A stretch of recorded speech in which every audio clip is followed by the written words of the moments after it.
What's up, YouTube? It's me, Pynon, and something that I commonly get asked is people wanting tutorials on how to hack or, just hacking or computer security or computer knowledge in general. So, today I'm pretty much going to just be showing you guys exactly that. I'm going to be showing you guys a little bit of hacking, but for this first episode, I'm just going to do pretty much a brief overview about what hacking is, and we're going to learn a bit about IP addresses and some network traffic. So, as you can see right now, I'm only showing the two icons on my desktop. This one is obvious. It's command Prompt Cmd. To get to that, you can just hit your start menu, and then you can type in CMD, and you'll see it right there. And this program, I will add a link into the description. This is Nmap, and this is what we're going to be using for basics. So everybody here should, or if you don't know what an IP address is, I'll explain. So an IP address is a unique identifier, and with this unique identifier, it directs traffic to your system. For example, if I log on to a website, how it works is your IP, from your IP address, which means your modem, it sends packets to that website, and then the website will send packets back to you, and that's how you download the information off of a website. And it takes your IP and it redirects it back to your IP address. There are ways to spoof your IP address, yes, which would be through proxies or VPNs, virtual private networks.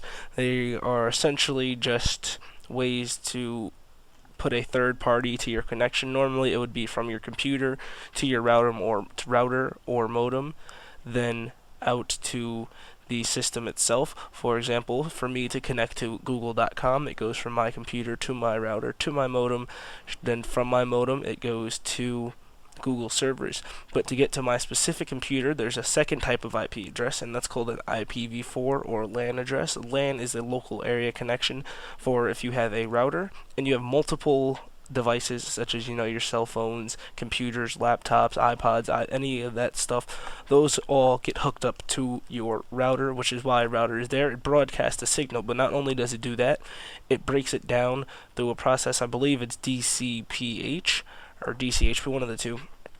And what that does is it assigns a specific LAN address for when you're port forwarding. Let's say you port forward to your IPv4. To get that, you go into your command prompt and you type in ipconfig. Then through ipconfig, you can see here you'll get an IPv4. So if I port forwarded and wanted to port forward my computer, say Minecraft server 25565, I would port forward using this address, and that means only this computer has access to this IP has access to port 25565. I couldn't connect to, let's say, my father's computer, who his is out in the living room. I wouldn't be able to connect to his. It would only be able to work through this IP address.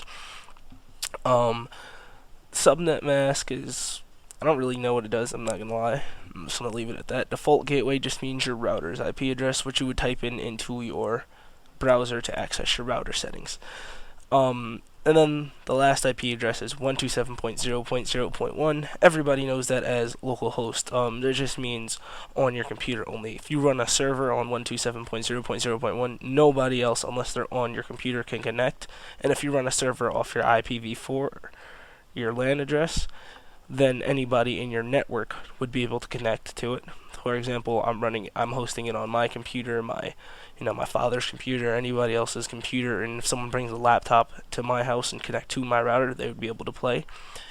Or above that would be, the public IP, which anybody in the world can connect to, but due to the usage of firewalls and security reasons, it will drop a connection, which is why you need to port forward, which is just editing your router's firewall.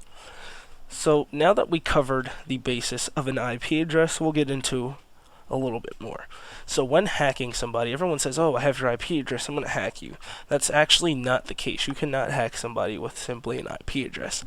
You would also need to get a port. Ports vary from 1 to 65,000 something or whatever.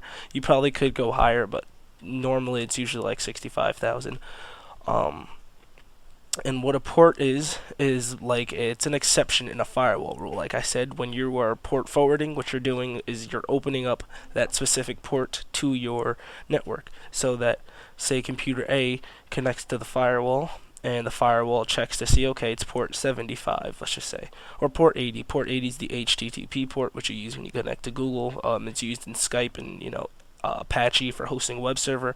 So let's just say port 80. You'd connect to port 80. If the firewall says, and then the firewall says, okay, we will allow the port 80 connection to, let's say, computer server B. So then you would connect to server B, and that's how you would connect to a website. When you connect to a website, you're actually connecting to an IP address maxed by name. For example, if I wanted to go to Google, if I did what is it? If I pinged Google, well, that's actually not going to work. I have to actually type in if I ping www.google.com, you can now see it returns with an IP address. And so if I opened up Google Chrome or any browser and I typed in that IP address, I would actually get to Google. And if I added the colon, which signifies you're going to add a port in port 80, I would still be connecting towards Google. Verizon Fios, if they have a router, every router is equipped with port 4567. So let me see, 4567. If you say you typed in someone's IP address with a Verizon Fios router, you would get remote access to their router, but you would need to log in. But that is that. And so when you are actually going to hack into a system, you get the IP address, and then you run a port scan. A port scan, like I said, is just the exceptions. Then you can use Google, or you'll see some other things. You could use certain programs, and they are called port exploits, which are ways to exploit a system via an open port. There's a lot for port 80 with HTTP 21, which is an SSH server that's used more on Linux and game servers. There's port 21. I'm sorry, is FTP. 22 is SSH. FTP servers also commonly used in game servers or for file hosting. It's a file transfer protocol, which just means you're hosting a server. Anybody can connect to it and download, if they have the correct permissions. You could apply, like I said again, certain rules that only certain IP addresses can connect, or only certain accounts, and vice versa. So there we go. This has just been the quick first episode of learning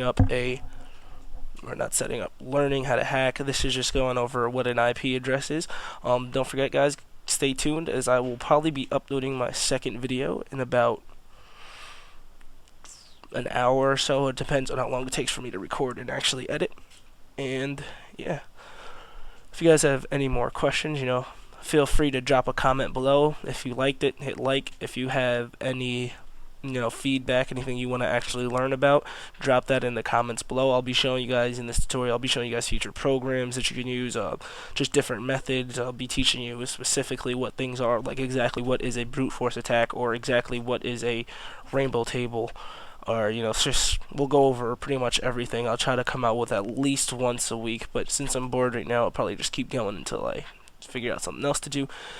Thank you guys for watching, and have a nice day.